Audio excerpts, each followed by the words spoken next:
All right, welcome back to Investor Edge, simplifying smarter investing for everyone. I'm your host, Trent. Today I'm going to talk about, what day is it? It's February 8th. I'm going to recap this week, positions that we're going to be adding to the watch list for potential swing trades. I'm talking multiple days leading into weekly holds and the things that I'm currently holding. As a reminder, disclaimer, this is educational purposes only. Please do not put any money in the market or risk based on things that I'm doing. Do your own research and consult a financial advisor before putting any money at risk out there. So that being said, I got a lot to get into and I got to do it pretty quickly. I'm going to go ahead and pull up the notes and we'll just start going through.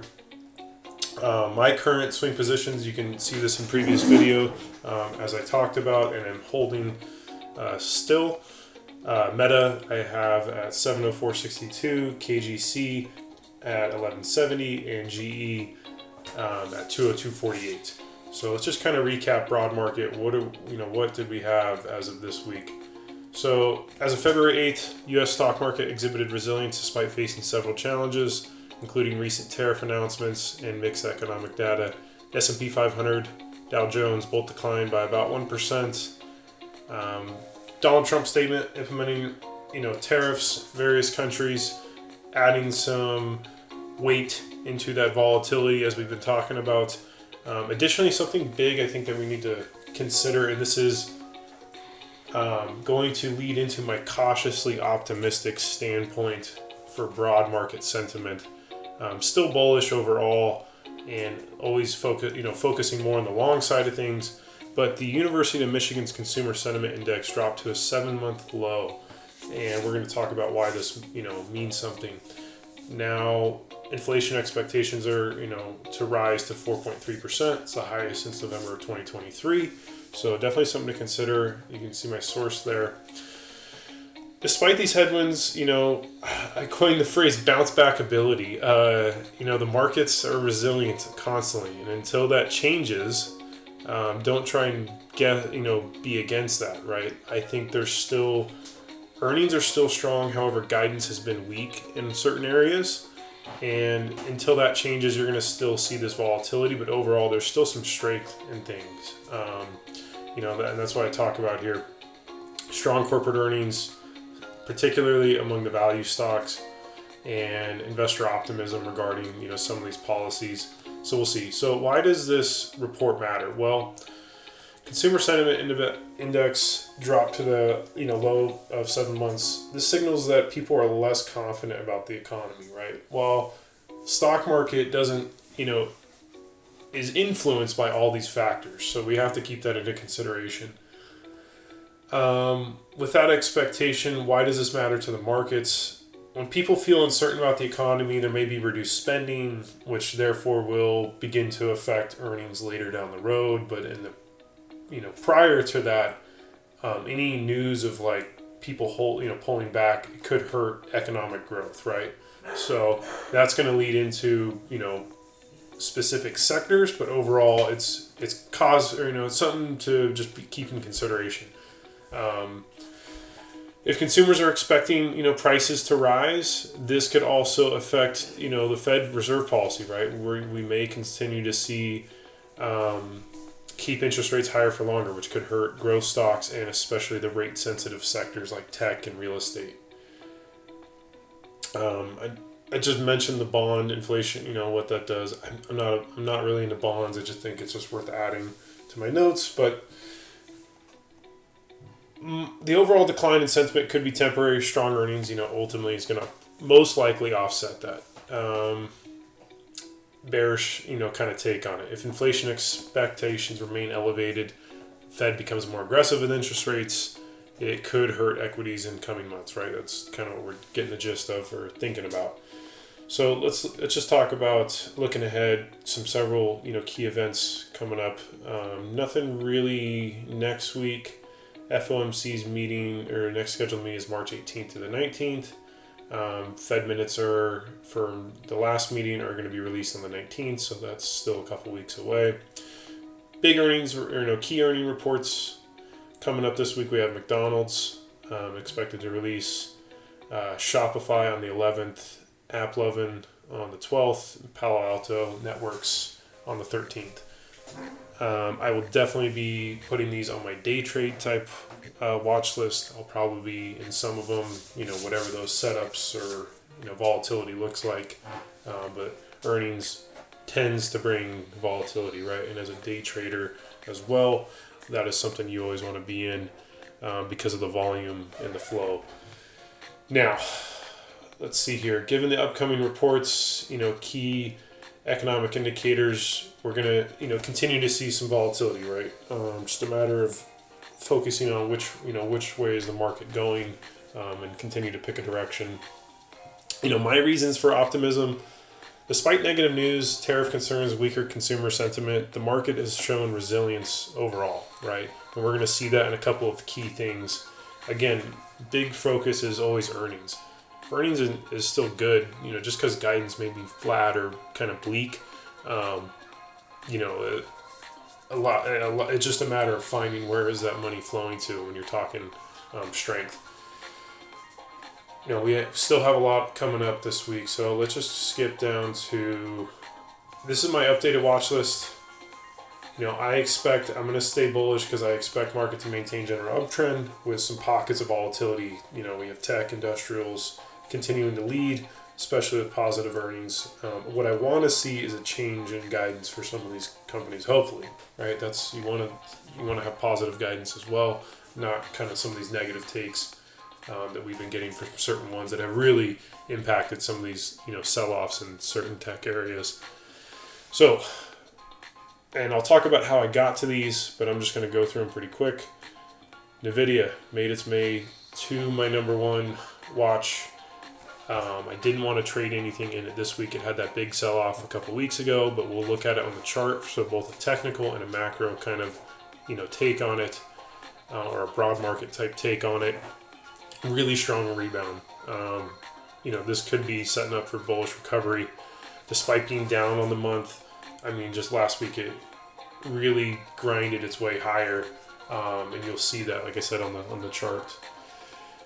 It's a strong performance. I know it's way up. I'm not saying I would hold this for very long just because of the volatility, but seeing a bounce like that on a broader time frame, it had the DeepSeek stuff. There's a lot of speculation. Is AI things? Is it worth the price to earnings is extended on it, right? All these factors, but nonetheless, it's doing $35 billion a quarter or something like that, and CEO's great leadership.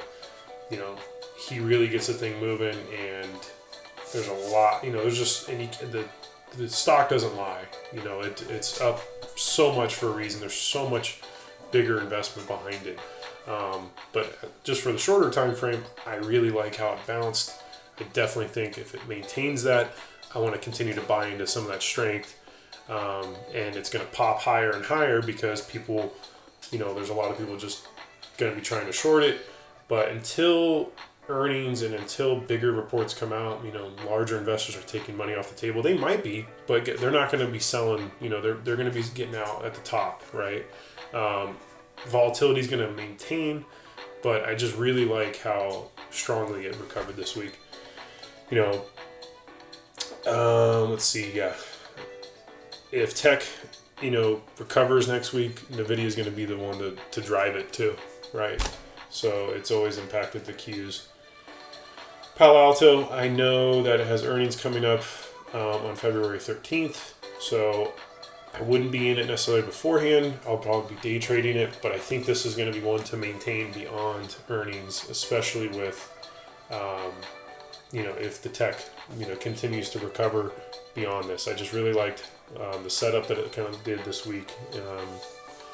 Weekly gain of 5.16%. Anything that's recovering or doing better than some of the other areas of tech, or just whatever indice that it's in, I really like to look at stuff like that. And it's just a strong performer. Cybersecurity focus, could gain some traction too. I just, overall, I like it.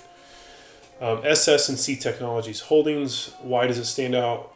Also strong performer, 7.25% or 7.12% gain last week. positive momentum across the quarter, up 20%, strong relative volume. I like that a lot. That signals that there's more interest, right? And relatively low volatility. So I like to have that balance. Steady financial services sector coupled with good tech exposure kind of fits into my view. Cautiously optimistic, right? Kinross Gold, I maintained that. Even I didn't put the other ones on here, my Meta and GE, but I really am I'm liking what's going on with this. With the rising inflation expectations, really could continue to move gold. So watch gold closely.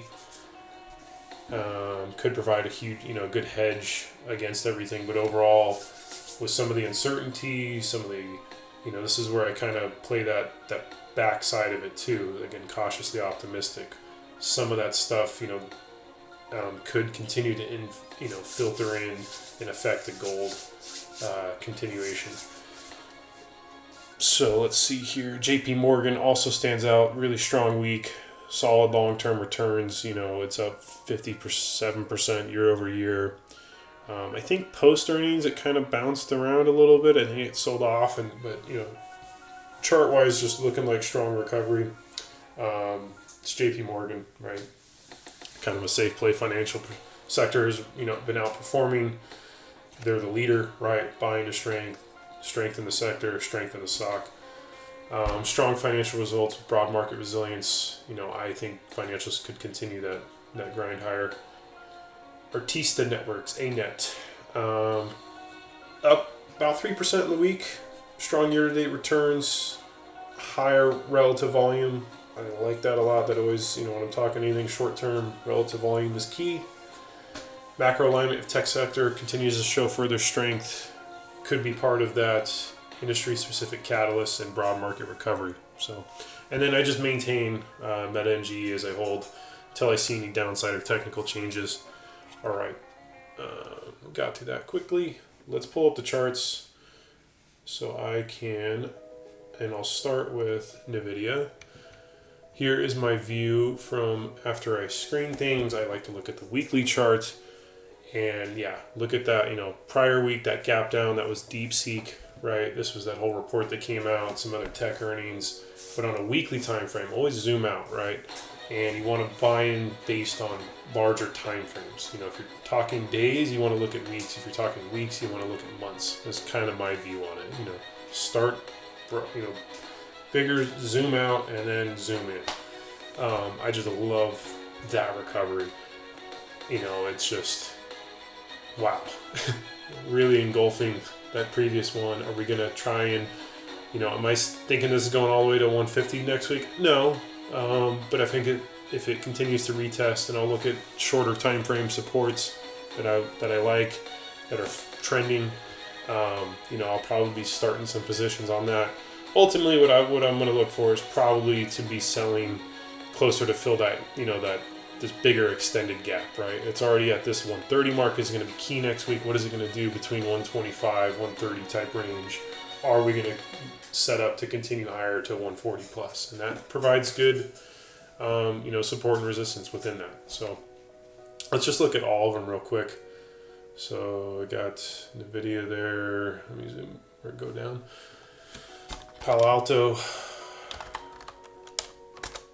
What is it looking like? Yeah, strong week.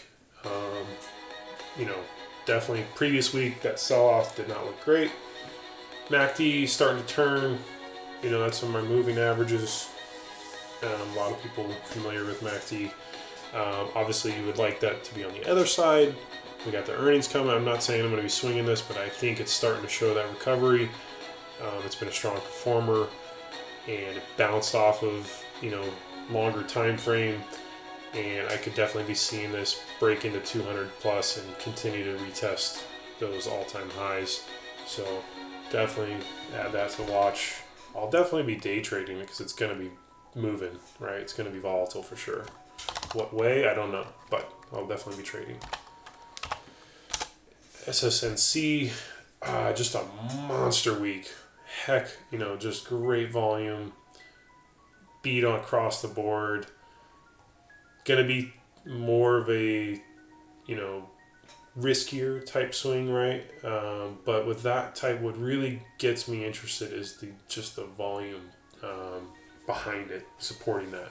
So I may not be entering something this coming week, depending on what it's doing. But man, if it maintains that look at the volume in the last 3 weeks, right? Just a continuation. I mean, if we are moving past in the first couple days, what is that at? 4.82 million to 6 to 10. I mean, if we're at 4 million already in the first couple of days, which we probably will be, and it's showing bouncing off of support levels on a shorter time frame, then yeah, I might be interested. But that's just a rip of a week, you know. All right, what else we got? KGC. I'm in this one. Like I said, I'm in at 1170. Been in a few days now, continuing to press higher. We have earnings next week. I'm gonna have to make a decision. I'll probably be out of it Wednesday. Hopefully, or prior to Wednesday. I don't know. We'll see. I don't like to trade through earnings. I might take a little off the table, depending on where it's at. But I maintain that as a potential. If you're not in it already, continue to watch that. JP Morgan, yeah. I mean, just continuously grinding higher. And, you know, it's not, you don't want to guess the top, right? You don't know. A lot of people look at these types of charts and they go, oh, well, it's extended.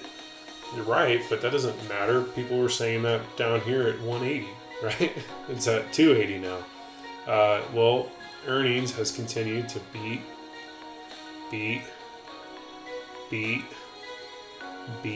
right?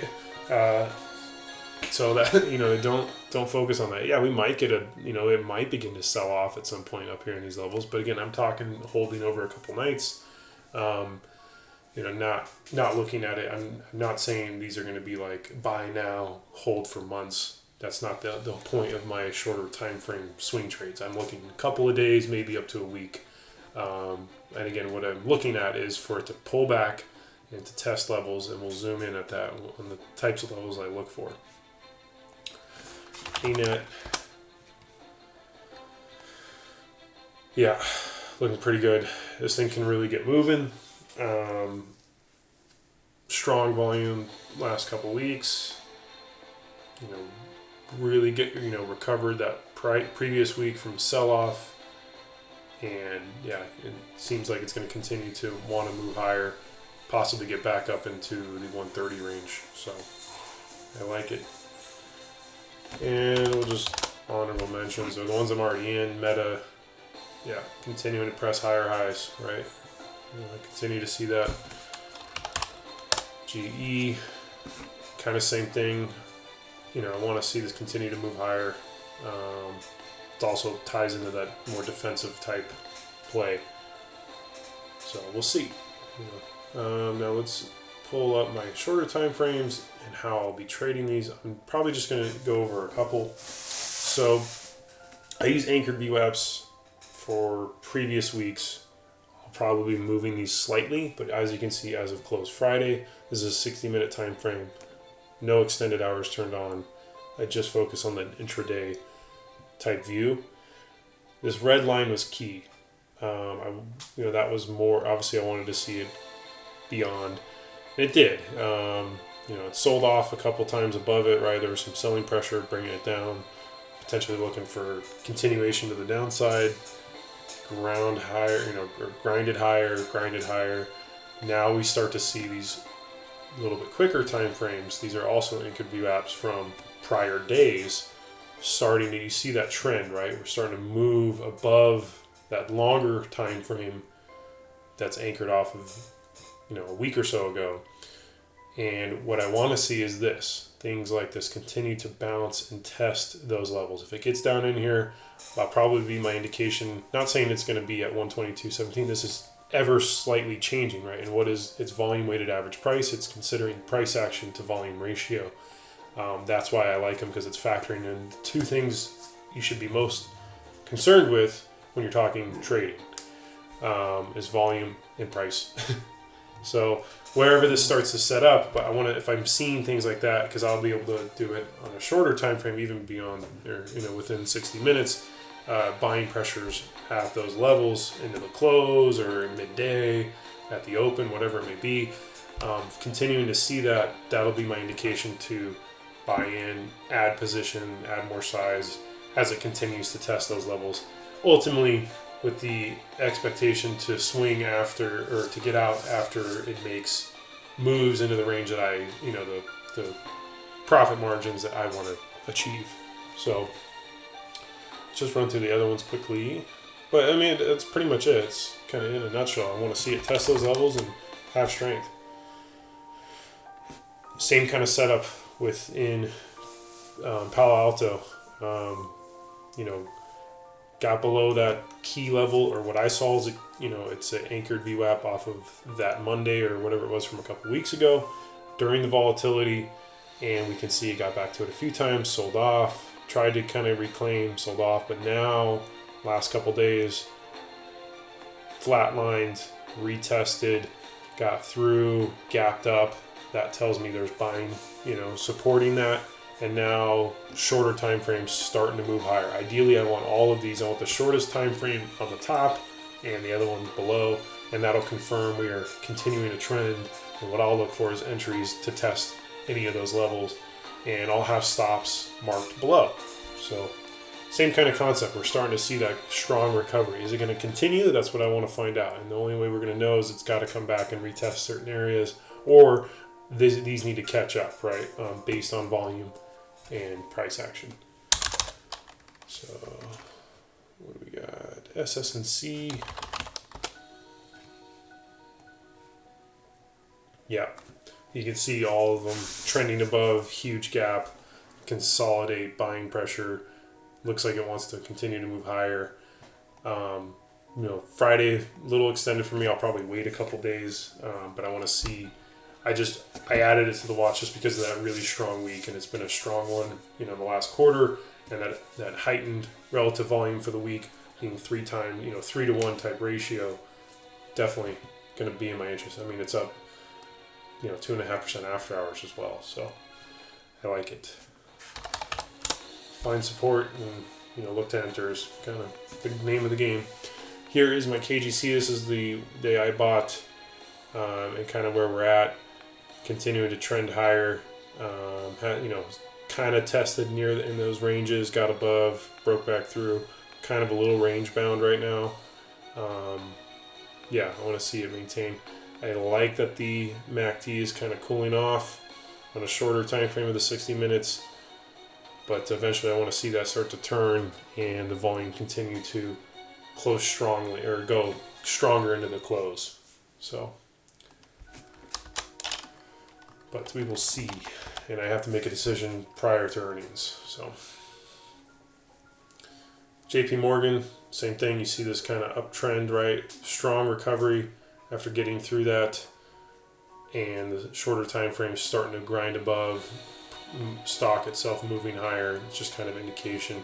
Looks like we're selling off just a little bit, little extended, right? So now I want to find out, are we going to test these levels, and where are we going to go from there? So ANET. Yep, like I said, same thing. It's not really complicated. I was day trading this one, that's why I had those on there. Strong recovery after this large gap down, higher highs, higher lows, kind of, still slightly higher high. So I want to find out as it moves down or sideways, what is it going to look like when it gets back towards these areas, whatever those levels are, right? They're going to adjust, and they're probably going to coincide with simple moving averages or whatever you other people like to look at. I prefer the anchor VWAPs, and I like the levels that they kind of set up, because the price is sporadic. It's not stagnant. So I don't like to just have fixed lines like that, support and resistance, when I'm really focused on things. But I like to let the stock be fluid, and the volume weighted average prices help maintain that, fluid. So Anyways, what is GE looking like? I think that one was the only one that was kind of, yeah, I like the strong close. Biggest volume candle of the day. I really like that. When you see stuff like that, that helps maintain your position. Is it just short covering or is it actual buying? Either way, I really like when you see the biggest volume candle of the day in the last hour and it closes stronger than what across the market looked like. So continuing, I want to see these continue to separate, and that's telling me that the volume weighted average price, therefore the price, is moving higher. So, and Meta, yeah, above all those levels, continue to see how it got into those areas, tested and bounced. I didn't buy any more. I didn't love, Meta's a hard one for me, just like most tech stuff. I usually don't get into my full size in a lot of it, just because it is a little more volatile than I love to be in. But that's, you gotta risk it to be in those types of things, right? So, but yeah, I mean, it worked out, right? We were pinched in this kind of range, broke through, retest, back to that range, broke through. I want to see it get a little bit smoother coming out of that. I think broader market might maintain that too. I mean, it's been a strong leader, and if anything else in tech starts to rebound, Meta's going to continue as well, I believe. So, yeah, anyways, I appreciate it. Like, comment, subscribe. Let me know what you guys are watching. If you have anything you want me to go over, appreciate any feedback. Thanks. Bye.